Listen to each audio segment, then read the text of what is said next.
যুক্তরাষ্ট্রের বিশেষ বাহিনীর জন্য নতুন ধরনের একটি ছোট ক্ষেপণাস্ত্র প্রকাশ করেছে দেশটির বিমান বাহিনীর বিশেষ অপারেশন ইউনিট।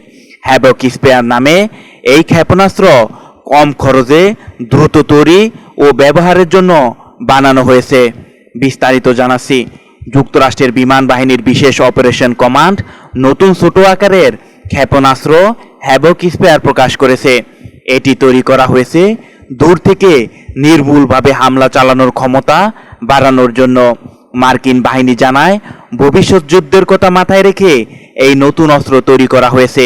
এটি এমনভাবে বানানো হয়েছে যাতে বিভিন্ন ধরনের অভিযানে সহজে ব্যবহার করা যায়।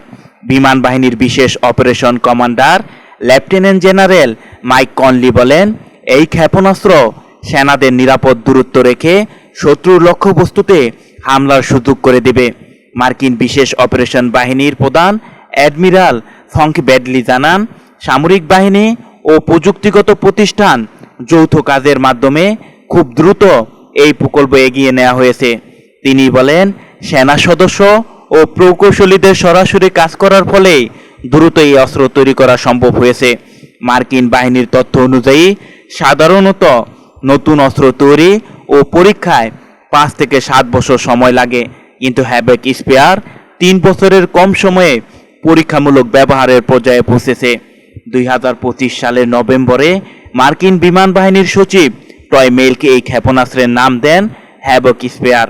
এই নামের মাধ্যমে দূর থেকে শক্তিশালী ও নির্ভুল হামলার ক্ষমতার বিষয়টি বোঝানো হয়েছে। বিশেষজ্ঞদের মতে, কম খরচে দ্রুত ব্যবহারযোগ্য এই ধরনের ক্ষেপণাস্ত্র ভবিষ্যৎ যুদ্ধে যুক্তরাষ্ট্রকে বাড়তি সুবিধা দিতে পারে। বিশেষজ্ঞদের ধারণা, নতুন এই ক্ষেপণাস্ত্র ভবিষ্যতে যুক্তরাষ্ট্রের বিশেষ সামরিক অভিযানে গুরুত্বপূর্ণ ভূমিকা রাখবে।